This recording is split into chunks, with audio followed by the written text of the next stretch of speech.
my stepmother banned me from my father's funeral. She didn't expect his will to start with my name. This is a time for real family to grieve, Valerie said through the phone, her voice flat and final. Your presence would upset people. I stood in my apartment holding the phone, unable to process what I was hearing. My father had died 3 days earlier from a sudden heart attack, and his wife of 8 years was telling me I couldn't say goodbye. The funeral was held at Riverside Memorial, 10 minutes from my apartment. I sat in my car across the street, watching family members I'd known my whole life walk through those doors. My Aunt Helen, my cousins, my father's brother Jack, who'd taught me to fish. All of them walked past Valerie's greeting line and into the service while I sat in my car like a stranger. This wasn't the first time Valerie had pushed me out. It started small after she married Dad. Oh, we already celebrated his birthday last weekend, she'd say when I called. The reservation is only for 4, when I asked about joining Christmas dinner. By year 5, I was getting major family news through Facebook posts. Dad had tried, at first. Come by the house, he'd say quietly when Valerie was at her book club. We'd sit in his garage, looking at his woodworking projects, talking about everything except the obvious distance between us. She means well, he'd say, not meeting my eyes. She just needs time to adjust to having a stepchild. 8 years. She'd had 8 years. 2 weeks after the funeral I couldn't attend, I got a call from Dad's lawyer, Raymond.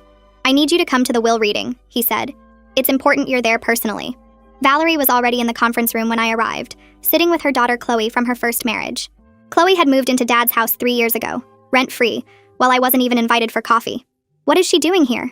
Valerie stood up, her face flushing red. Raymond cleared his throat. She's here because her name is the first one mentioned in your husband's will. In fact, the entire first section is about her. He opened the document and began reading, to my daughter Claire, who this document acknowledges as my sole biological child and primary beneficiary. Valerie's hands gripped the table edge. That's impossible. He wouldn't. Raymond continued. I leave to Claire the house on Maple Street, purchased before my marriage to Valerie, and maintained solely in my name. That was Dad's house, the one Valerie had been living in for 8 years, the one she'd redecorated 3 times, the one where she'd banned me from Sunday dinners. Additionally, Raymond read, Claire inherits my woodworking workshop and all tools within, with the specific instruction that she maintain it as a space for creating, as we discussed during our garage conversations. My eyes burned. He'd heard me. All those quiet talks in his garage, he'd been listening. The remainder of my estate, Raymond continued, including all investment accounts, the vacation cabin, and my vehicle collection, is to be divided as follows. 70% to Claire, 30% to my wife Valerie. Chloe shot up. What about me? I'm family too. Raymond looked at her over his glasses. You're mentioned in Section 4. You have 6 weeks to relocate from the Maple Street property. But there was more. Raymond pulled out a second envelope. Your father asked me to give you this if Valerie prevented you from attending his funeral. Inside was a letter in Dad's shaky handwriting. Claire, if you're reading this, it means Valerie did what I feared she would. I'm sorry I wasn't brave enough to stand up to her while I was alive, but I'm trying to make it right now. The house is yours because it was ours first. Remember when you were 7 and we built that treehouse? It's still there. I've been maintaining it, hoping someday you'd bring your own kids to it. I know she made you feel unwelcome. I know I let it happen. That's my biggest regret. Valerie snatched for the letter, but Raymond blocked her. There's more, he said.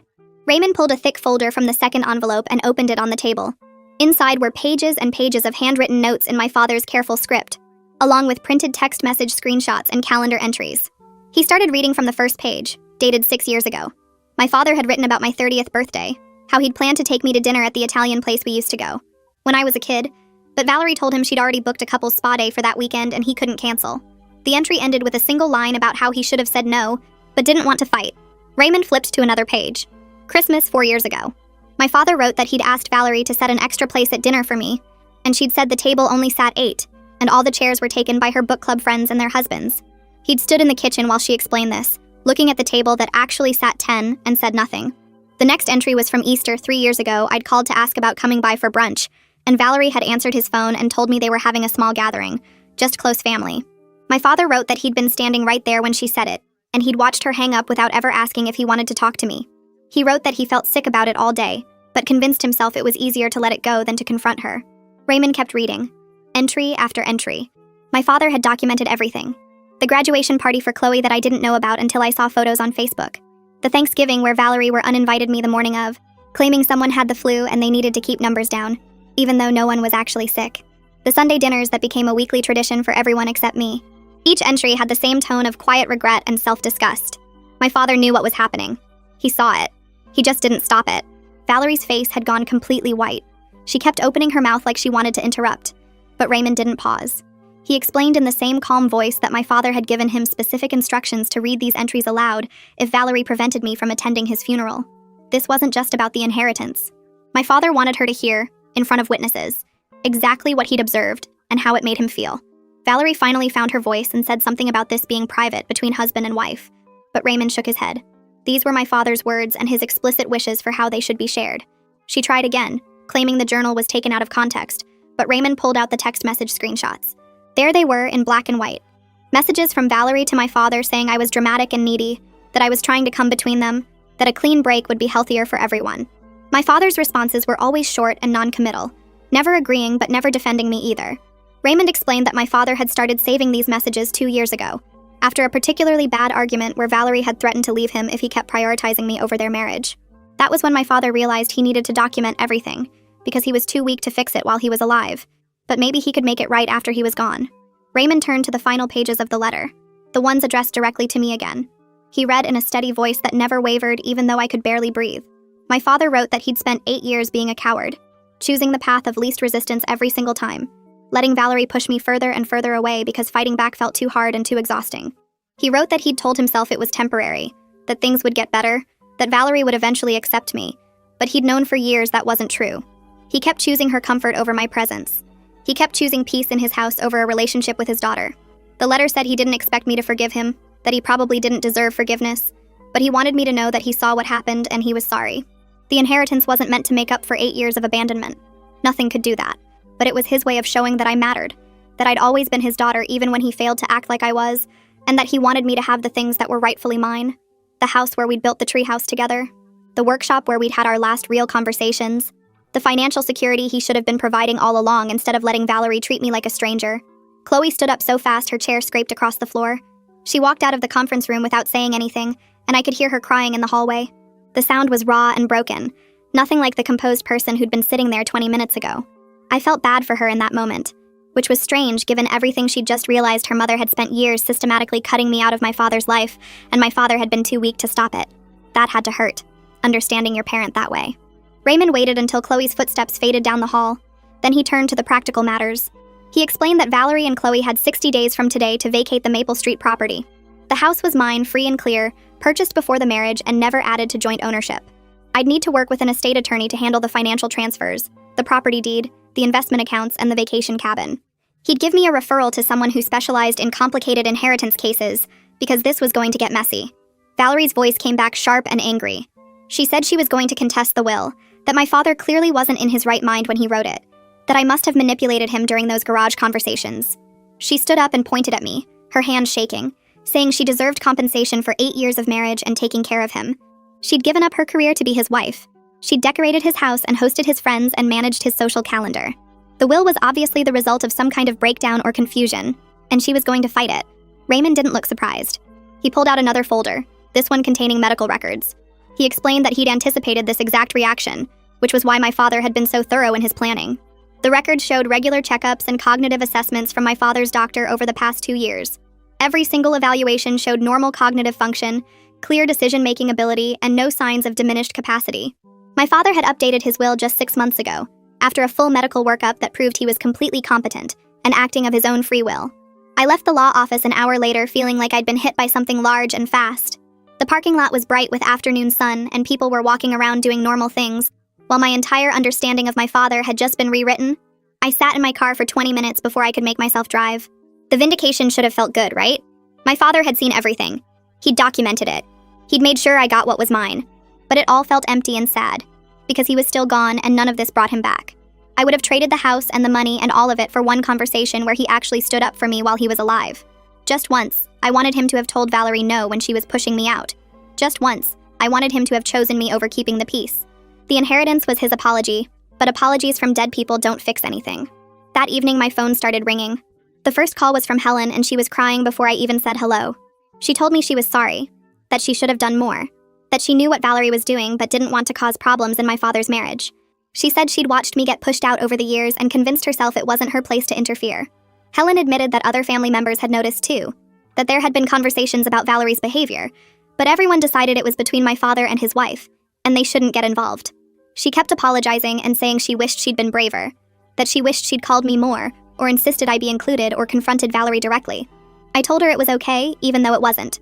Because what else do you say when someone apologizes for years of silence? She said she wanted to help now if I'd let her, that she wanted to be part of my life again, that the family owed me better than what we'd given Jack called next, and his voice came through harder than Helen's. He didn't waste time on apologies or crying. He told me straight that he and other family members had tried talking to Dad about Valerie's behavior over the years.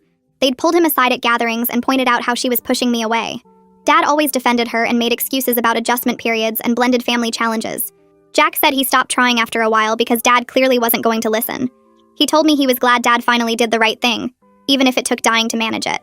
That comment sat heavy in my chest, but I couldn't argue with it. The next few days passed in a strange fog. I went to work at the insurance office where I processed claims and answered phone calls. My coworkers noticed something was off.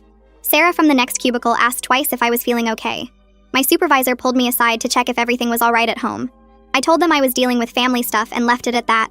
The whole complicated mess of inheritance and funeral banning and dead father letters felt too big to explain during lunch breaks.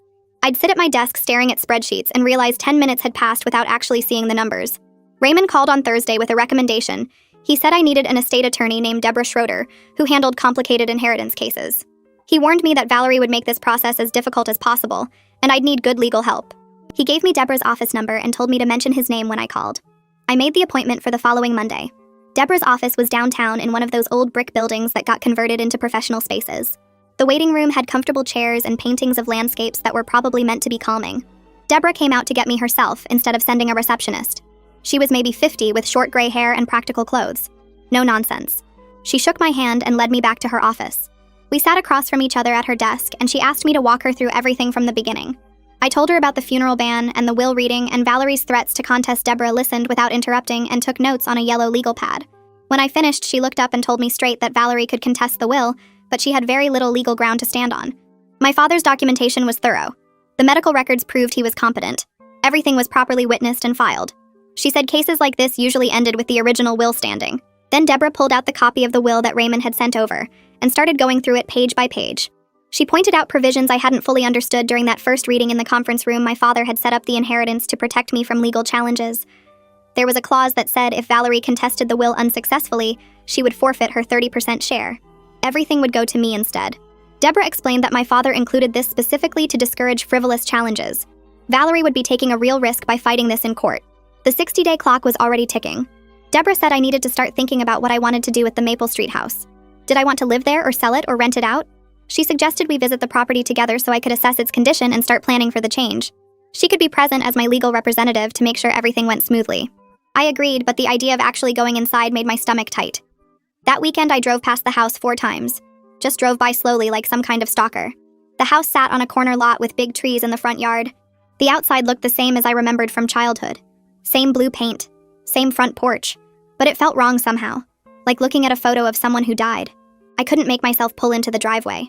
On the 4th pass, I realized I felt like an intruder, even though legally I had every right to be there. This was my house now. My father left it to me. But 8 years of Valerie living there had turned it into her space in my head. Deborah arranged the walkthrough for the following Tuesday. She met me in the driveway at 10 in the morning. We walked up to the front door together and I knocked even though I had the legal right to just walk in. Valerie opened the door and immediately tried to close it again when she saw me. She said we needed to give more notice. She couldn't just have people walking through her home whenever they felt like it. Deborah stepped forward and explained calmly that Raymond as executor had legal authority to grant access to the property. Blocking us could be considered interference with estate administration. She used official language that made it clear this wasn't a request. Valerie stepped back and let us in, but her face was red and angry. Inside the house, everything looked different from my childhood memories. Valerie had redecorated in her style with modern furniture and neutral colors. The living room where Dad used to have his old leather chair now had a white couch and glass tables. The walls that used to have family photos now had abstract art. She'd removed most traces of my father's presence from the main living areas. It felt like she'd been trying to erase his past, and that past included me. We walked through the rooms while Deborah took notes about condition and fixtures. Then we went out back to the workshop. I opened the door, and the smell hit me first. Wood shavings and varnish and that particular scent of Dad's workspace. Everything was exactly like I remembered from our garage conversations. His tools hung on the pegboard in the same spots. Half-finished projects sat on the workbench. Sawdust covered the floor in the corners. I had to sit down on the old stool by the door because the grief came so hard and fast I couldn't breathe right. This was the only space Valerie hadn't touched. The only place where Dad still existed exactly as he'd been. Deborah moved toward the door and stepped outside. leaving me alone with the smell of sawdust and the weight of 8 years pressing down on my chest. I stood up slowly and walked along the pegboard wall, running my fingers over the tools Dad had arranged with such care. Each one hung in its exact spot, outlined in marker so he'd know where it belonged. In the back corner near the window, I found the treehouse ladder leaning against the wall. It looked different from how I remembered it. The wood was freshly sanded smooth and covered in new varnish that caught the afternoon light. Dad had been working on this recently. He'd been maintaining it like the letter said, hoping I'd bring kids here someday. Kids who would never meet their grandfather because Valerie spent 8 years making sure I stayed away. I touched the top rung and felt the smoothness of the wood under my palm. A shadow appeared in the doorway, and I turned to see Chloe standing there with her arms wrapped around herself. She looked exhausted. Her eyes were red and puffy like she'd been crying for hours. We stared at each other for a long moment before she finally spoke. "I'm sorry," she said quietly. "About everything. I didn't realize how much Mom kept you away until I heard it all laid out in that conference room." I didn't know what to say, so I just nodded and turned back to the ladder. Chloe came into the workshop and sat down on the stool I'd been using earlier. "I knew something was weird about how you never came around," she continued. "But Mom always had explanations that made sense at the time. You know, like you were busy with work, or you had your own life, or you and your dad had grown apart naturally. And you believed her?" Chloe looked down at her hands. I wanted to believe her. It was easier than thinking about what it meant if she was lying. "I feel like such an idiot for taking advantage of living here rent-free while you weren't even invited for coffee." I pulled over another stool and sat down across from her. The conversation felt strange and awkward, but also surprisingly honest in a way I hadn't expected. Chloe picked at a piece of dried paint on her jeans. "What's your relationship with Valerie actually like?" I asked. Chloe laughed, but it came out bitter. "You think she's only controlling and critical with you? Try being her actual daughter. Nothing I do is good enough. My job isn't impressive enough. My apartment before this wasn't nice enough. My boyfriend wasn't successful enough, so she made me break up with him. I moved in here partly to get away from her constant judgment about my life choices and my lack of career ambition. But she let you live here. Because she could control me better if I was under the same roof," Chloe said. "She picked out my furniture. She commented on what I ate for breakfast. She had opinions about what time I came home at night, even though I'm 26 years old. I thought about Dad living in that house with both of them, Valerie controlling everything while he retreated to his workshop. Your dad was really kind to me," Chloe said after a moment. "But he never tried to replace my own father or act like we were supposed to be some big, happy family. He just gave me space and didn't pressure me about anything. That's actually why I feel so bad about all this. He was generous to me while his own daughter was being shut out, and I didn't question it enough." We sat there in the workshop while the afternoon light shifted through the windows. I could hear Deborah talking on her phone outside. Chloe wiped her eyes with the back of her hand. "I'm going to find my own place," she said. "Somewhere Mom doesn't have a key to. I should have done it years ago." After Chloe left, I walked out to the backyard where the old oak tree stood with the treehouse nestled in its branches. The ladder Dad had refinished fit perfectly against the trunk. I climbed up slowly, testing each rung even though I knew they'd hold.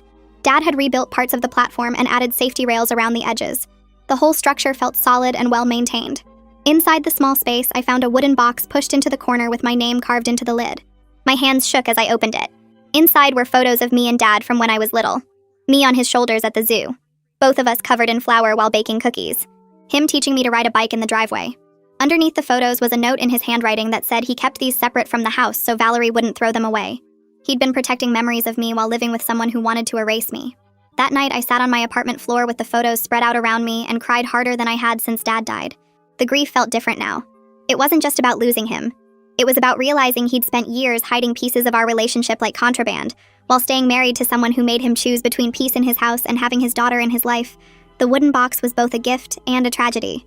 He'd cared enough to save these memories, but not enough to fight for me while he was alive. My phone rang the next morning while I was getting ready for work. Deborah's name appeared on the screen. "Valerie filed to contest the will," she said without preamble. "She's claiming undue influence and questioning your father's mental capacity. The 60-day timeline is on hold until we resolve the legal challenge." I sat down on my bed, still holding my toothbrush. But Raymond showed all that documentation. The medical records. "I know. She doesn't have much ground to stand on, but she can still make the process difficult and expensive. We need to meet and prepare for the legal proceedings." 2 days later, I sat across from Deborah in her office while she explained what we were facing. Valerie had hired Weston Kirby, an attorney known locally for aggressive tactics in family law cases. He'd already filed multiple motions trying to freeze the estate and prevent any asset transfers. Deborah spread out papers across her desk showing the legal filings. "Kirby likes to overwhelm opponents with paperwork and delay tactics," she explained. "He'll drag this out as long as possible, hoping you'll give up or agree to a settlement that gives Valerie more than the will specified. How long could this take? Months. Maybe longer if he really pushes it." I left Deborah's office feeling like the ground had shifted under my feet. The inheritance that seemed settled at the will reading was now caught up in a legal battle I hadn't prepared for. That night, I couldn't sleep. I kept checking my phone for updates from Deborah, even though I knew she wouldn't call at 2 in the morning. I pulled up inheritance law websites and read through articles about will contests until my eyes burned. At work the next day, I messed up a project deadline because I'd been too distracted thinking about Valerie's legal challenge. My boss noticed but didn't say anything. I started keeping my phone on my desk so I could see if Deborah called or emailed. The stress sat in my shoulders and made my neck ache. Every night I lay awake researching legal precedents and case outcomes until exhaustion finally pulled me under around 4 or 5 in the morning. That Thursday afternoon, Helen called while I was staring at my computer screen pretending to work. She started talking before I could even say hello, her voice tight and upset. Valerie was calling everyone in the family with her version of what happened at the will reading. She told people that Dad was confused in his final months, that I hadn't visited him in years, that she was the one who took care of him through everything while I showed up only when money was involved. Helen had gotten 3 calls from different relatives asking if it was true that I manipulated Dad into changing his will. The lies were spreading fast through the family network and some people were believing them or at least acting like they did. My cousin Sarah posted something vague on Facebook about respecting the dead and not being greedy. Another cousin, James, sent me a text asking if we could talk about what really happened with Dad's estate, because he was hearing confusing things. I spent 2 hours that night writing and deleting responses, trying to explain 8 years of exclusion to people who never noticed I was missing from family events. By Friday morning, I'd gotten 5 more messages from relatives who suddenly had strong opinions about Dad's intentions. Despite never questioning why I wasn't at Christmas dinners or birthday parties, Uncle Jack called that weekend and didn't waste time on small talk. He told me straight out that Valerie's lies were making him mad because he'd watched her push me out for years, and now she was playing victim. Jack said he was reaching out to family members who actually paid attention, the ones who noticed when I stopped showing up to things, and he was asking them to write down what they saw. He wanted statements about specific incidents where Valerie were excluded me, or made comments about me not being real family. Jack spent the next week calling cousins, talking to family friends, even contacting Dad's neighbors who'd been around during holiday gatherings. He was building a record of witnesses who could back up what Dad wrote in his journal. By the following Tuesday, Jack had gotten commitments from several people to document what they observed over the years. My cousin Jennifer wrote about a Christmas party where Valerie told her the dinner table was already full when Jennifer asked why I wasn't there. Dad's friend from his woodworking club described overhearing Valerie tell someone that Dad's daughter from his first marriage wasn't really part of their family anymore. Even Helen wrote a statement admitting she knew what was happening, but didn't speak up because family gatherings were already tense enough. Jack sent all of this to Deborah, who called me the next morning sounding more upbeat than usual. She'd received written statements from 5 different family members, each one describing specific moments where Valerie were excluded me or dismissed my relationship with Dad. One statement included the exact date of a Thanksgiving dinner where Valerie were uninvited me the day before, claiming they'd decided to keep it small that year, even though Chloe and her friends were there. Another described a Father's Day barbecue where Valerie seated everyone outside except she forgot to mention it was happening, so I never got invited. This evidence strengthened our position significantly, because it showed a pattern of behavior matching exactly what Dad documented in his journal. The same week Deborah was reviewing those statements, Raymond called with new information. Dad's former coworker named Allison Dawson wanted to speak with me. Raymond said Allison had reached out to him after hearing about the will contest through local connections. She told Raymond she had information about conversations with Dad regarding his estate planning and his concerns about how Valerie treated me.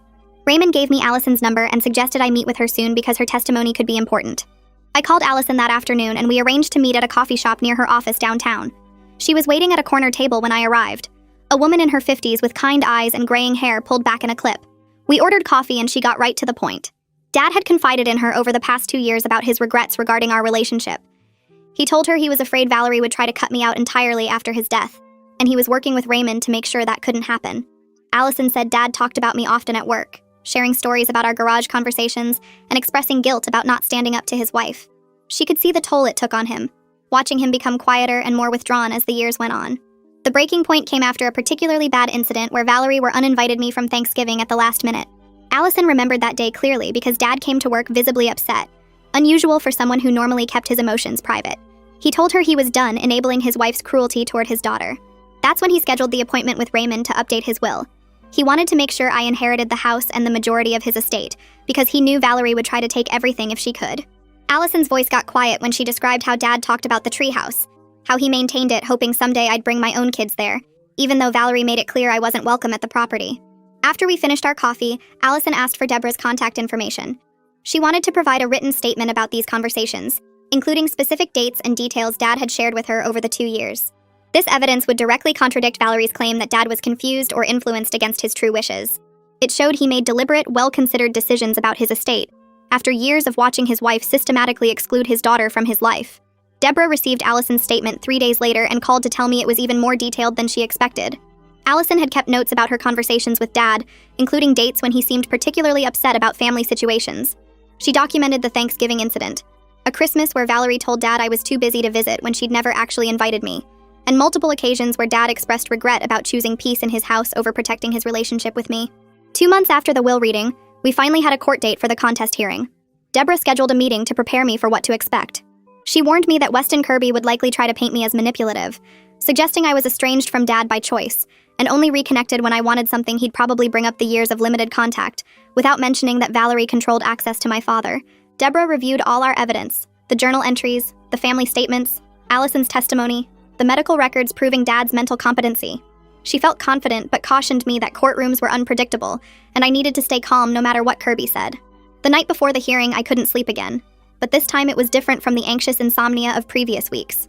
I sat on my couch rereading Dad's letter for the 20th time, studying his shaky handwriting and the places where his pen pressed harder into the paper. His words about being weak and conflict avoidant made me angry and sad in equal measure. Part of me wanted to crumple the letter and throw it away because his apologies felt too late, his regrets too little after 8 years of choosing Valerie's comfort over my presence in his life. But another part understood he was trying to make things right the only way he still could, using his death to finally stand up for me when he couldn't manage it while breathing. The next morning, I put on the one professional dress I owned and drove to the county courthouse with my hands shaking on the steering wheel. Deborah met me outside and walked me through what would happen, but her words felt far away, like I was hearing them underwater. The courtroom was smaller than I expected, with wooden benches and fluorescent lights that made everything look harsh and clinical. Valerie sat at the opposite table with Weston, her face carefully arranged into an expression of dignified grief. Weston started his questioning by asking me to describe my relationship with my father over the past 8 years. I explained the garage conversations, the quiet visits when Valerie was out, the way Dad tried to maintain contact despite the barriers his wife created. Weston twisted every answer, suggesting I only showed up when I needed money or wanted something, that my father felt guilty about our strained relationship, and left me the inheritance out of obligation rather than love. His questions made me feel small and defensive, like everything I remembered about those garage talks was somehow suspicious or manipulative. I could see Valerie nodding along with his characterization, her performance of the wronged widow perfectly calibrated. When it was Deborah's turn, she pulled out a thick folder of documentation and began methodically presenting evidence. She showed the judge my father's journal entries describing our conversations, including specific dates and details about woodworking projects we discussed. She presented text messages where Dad initiated contact with me, asking when I could visit, suggesting times when Valerie would be away. She read statements from Helen and Jack and 3 other family members who witnessed Valerie's exclusionary behavior over the years. Then she introduced Allison's written testimony about Dad's workplace conversations, his expressed regrets, his decision to update the will after the Thanksgiving incident. Each piece of evidence built on the last, creating an undeniable picture of my father's clear intentions and sound reasoning. The judge spent 20 minutes reviewing my father's medical records and cognitive assessments from the past 2 years. She noted aloud that he updated his will only 6 months ago after a thorough evaluation by his doctor showed no signs of memory problems or diminished capacity.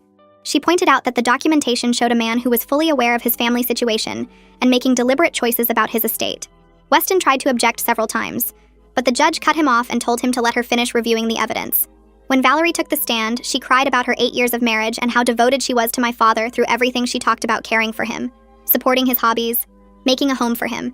But when Deborah cross-examined her, Valerie couldn't explain the documented exclusion. She stumbled when asked why my father felt the need to keep a detailed record of her behavior toward me. She claimed she was just protecting him from stress, that family gatherings were overwhelming for him, that she thought limiting contact was in his best interest. Deborah asked her to provide specific examples of times when Dad expressed that he wanted less contact with me. Valerie couldn't give any. The judge leaned forward and asked Valerie directly why she banned me from the funeral. Valerie's carefully composed expression cracked for a moment. She said it was too emotional, that it wasn't the right time, that she thought my presence would upset other family members who were grieving. The judge asked which family members specifically objected to my attendance. Valerie mentioned Chloe, but the judge pointed out that Chloe was Valerie's daughter, not my father's family. When pressed about Helen and Jack and my cousins, Valerie admitted she never actually asked them. The judge's expression made it clear she found this explanation lacking. She asked Valerie if she understood that by banning me from the funeral, she had triggered the specific clause in my father's will that resulted in the letter being delivered to me. Valerie's face went pale. The hearing wrapped up with both attorneys giving closing statements, but I barely heard them. The judge announced she would take the matter under advisement and issue a ruling within 2 weeks. Deborah walked me out to the parking lot and told me she felt confident based on the judge's questions and reactions, but we wouldn't know for certain until the decision came. Those 2 weeks crawled by like months.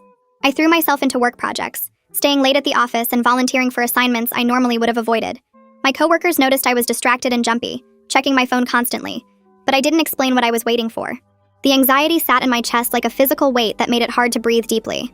I replayed moments from the hearing over and over, analyzing the judge's facial expressions and trying to predict the outcome. Deborah called on a Tuesday afternoon while I was in a meeting. I saw her name on my phone screen and excused myself to take the call in the hallway. She told me the judge ruled entirely in my favor, finding no merit to Valerie's claims. The judge's written decision noted that my father's documentation showed clear intent and sound mind, that his cognitive assessments proved he was fully capable of making estate decisions, and that Valerie's inability to explain the documented exclusion undermined her credibility. Because Valerie contested unsuccessfully, she forfeited her 30% share per the clause my father included in the will. Everything now belonged to me. I felt relief wash over me, but it was mixed with exhaustion rather than triumph. Winning the legal battle didn't bring my father back or erase the 8 years we lost because he couldn't stand up to his wife. The victory felt necessary but hollow, like winning an argument with someone who was no longer around to hear it. Deborah explained the next steps for transferring the property and assets, but I barely absorbed the details. Valerie and Chloe now had 30 days to vacate the Maple Street property. Deborah would handle the formal notification, and all the legal paperwork for the eviction process. I told her to proceed with everything, and braced myself for whatever final drama Valerie might create during the move-out process. That evening, I sat in my apartment holding Dad's letter again, reading his words about being weak and conflict avoidant. The court had validated his intentions and protected his wishes, but I still felt angry at him for waiting until death to finally stand up for me. 3 days after the judge's ruling, my phone buzzed with a text from Chloe. She asked if we could meet somewhere before she moved out. I stared at the message for a while, debating whether this was worth my time or just more drama. Finally, I agreed to meet her at a coffee shop halfway between my apartment and the Maple Street house. She was already sitting at a corner table when I arrived, looking tired and smaller than I remembered from the hearing. She apologized again for taking advantage of the situation, without questioning why I was never around. Her voice was quiet, and she kept twisting a napkin between her hands. She told me she'd found a place with 2 friends from college, and was trying to figure out how to support herself without her mother's constant involvement. The independence seemed to scare her, but she also looked slightly relieved to be forced into making her own decisions. I asked what her actual plans were, now that she couldn't coast anymore. Chloe admitted she'd been avoiding real choices for years, because living rent-free meant she didn't have to commit to anything. She'd worked part-time jobs that went nowhere and spent most of her time watching shows and scrolling her phone. Now she needed to figure out what she actually wanted instead of just existing in the space my father provided. She seemed embarrassed talking about it, like she was admitting something shameful. I could see genuine fear in her face about being on her own, but also something that looked like the beginning of purpose. Against every logical instinct I had, I heard myself offering to give her some money from the estate once everything finished processing. Not the full amount she would have gotten if my father had included her in the will, but enough to help her get started with rent and basic expenses for a few months. Chloe's eyes filled with tears, and she asked why I would do that.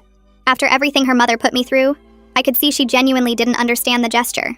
I told her honestly that my problem was never with her personally. My father let her live in his house for 3 years, which meant he cared about her well-being even if she wasn't his biological daughter. He would probably want me to help her get on her feet since she was caught in the middle of her mother's manipulation. Chloe was a victim of Valerie's control in her own way, just different from how I was victimized. I didn't want to punish her for her mother's actions when she was finally trying to break free and build something real for herself. The moving day arrived 2 weeks later. I stayed at my apartment and tried to focus on work emails while the moving company packed up Chloe's belongings from the Maple Street house. Deborah handled the walkthrough and key exchange, sparing me from any final confrontation with Valerie. I kept checking my phone waiting for updates, half expecting Deborah to call with news that Valerie had caused some scene or refused to cooperate. But the day passed quietly, and by evening Deborah texted that everything was complete. Deborah called the next morning to report that Valerie had left the house in acceptable condition overall. However, she'd taken several items that technically belonged to the estate, including some kitchen equipment and a few pieces of furniture from the guest rooms. Deborah asked if I wanted to pursue legal action to recover the items or document them for the final estate accounting. I thought about it for maybe 30 seconds before telling her to let it go. Fighting over dishes and end tables would just drag this process out longer, and I wanted to be finished more than I wanted to win every small battle. The house was mine, and Valerie was gone. That was enough. I visited the empty house the next afternoon with a contractor named Ramon, who'd been recommended by one of my coworkers. The place felt strange without furniture, just empty rooms with Valerie's paint colors and the echo of my footsteps on her chosen flooring. I wanted to update everything and make the space feel like mine, instead of living in Valerie's redecorated version of my father's home. Ramon walked through each room with me, taking notes and measurements. He was respectful about the whole situation, mentioning that he'd heard through local connections about the inheritance dispute. When we reached the workshop out back, He immediately understood why I wanted to preserve that space exactly as it was. He nodded and made a note that the workshop was off limits for any changes. Over the next month, Ramon's crew came in and updated the main house with fresh paint in colors I chose myself. They installed new flooring throughout, replaced old light fixtures with modern ones, and updated the bathroom fixtures that Valerie had picked out years ago. I spent hours looking at paint samples and flooring options, trying to choose things that would honor my father's taste while making the space feel like a fresh start. Not a museum to preserve his memory exactly as it was, but a real home where I could actually live. The workers were efficient and professional, and slowly the house transformed into something that felt less like Valerie's domain and more like a place I could imagine myself belonging. I started spending weekends in the workshop while the main house renovations continued. I'd bring coffee and sit at my father's workbench, looking at his tools and trying to figure out how to use them properly. There were projects he'd started but never finished, including a small jewelry box with intricate corner joints that just needed sanding and finishing. I worked on completing his unfinished pieces, watching tutorial videos on my phone to learn proper techniques. It felt like having the conversations we never got to have, learning from him even though he wasn't there to teach me. The grief was still present, sitting in my chest like a weight that never fully lifted, but slowly it became less sharp and more like a constant ache I could manage, something I carried with me instead of something that knocked me down. The renovation wrapped up on a Tuesday in late April. Helen called that same afternoon asking if she and Jack could come by the next day to see the house I spent the evening making sure everything looked right, wiping down counters and arranging furniture in the freshly painted rooms. They arrived at 10 in the morning carrying a coffee cake Helen had baked. We sat in the kitchen at the new table I'd picked out, drinking coffee from mugs that were mine instead of Valerie's leftovers. Helen kept looking around at the updated paint colors and new light fixtures, her eyes getting wet. She reached across the table and grabbed my hand. She started crying and apologizing for not doing more over the past 8 years. She said she knew what Valerie was doing but didn't want to cause problems in Dad's marriage. Jack sat quiet for a minute, then told Helen to stop beating herself up because Dad was the one who should have fixed it. I told them both that I wasn't interested in holding grudges against family who stayed silent. I understood how uncomfortable it was to witness Valerie pushing me out while Dad made excuses. The whole situation was awkward and painful for everyone, and I was just grateful they were here now instead of pretending nothing had happened. We talked for over an hour about Dad, about the years we lost, about Valerie's control over family gatherings. Jack suggested we start having regular family dinners at the Maple Street house to rebuild the connections that got damaged. Helen agreed immediately and pulled out her phone to start a group text with other family members. Within a week, my phone started getting messages from cousins I hadn't heard from in years. They all had similar stories about feeling uncomfortable with how Valerie controlled access to Dad and family events. My cousin Sarah asked if we could plan a gathering at the house. My cousin Mike admitted he should have spoken up when Valerie were uninvited me from that Thanksgiving dinner 3 years ago. I suggested a barbecue in the backyard for early June. Everyone jumped on the idea. Sarah offered to bring her kids. Mike said he'd handle the grill. Helen started planning side dishes. It felt right to fill the space with people who actually wanted me there instead of letting it stay empty and quiet like some kind of museum to my father's mistakes. 6 months after Dad's death, I was sitting in his workshop on a Saturday morning working on a bookshelf project. The wood smelled like the garage conversations we used to have. The treehouse was visible through the window, waiting for grandchildren that might never come. I'd made peace with the complicated legacy Dad left me. He failed me in life by choosing conflict avoidance over protecting our relationship, but his final act of documenting everything and making sure I inherited what was rightfully mine showed he understood his mistakes. I had the house, I had the workshop, I had financial security, I had family connections slowly rebuilding through regular dinners and honest conversations. It wasn't the relationship I wanted with my father. It wasn't the ending I would have chosen, but it was the closure he was able to give me. I was learning to accept that imperfect love and imperfect amends are sometimes all we get from the people who were supposed to protect us.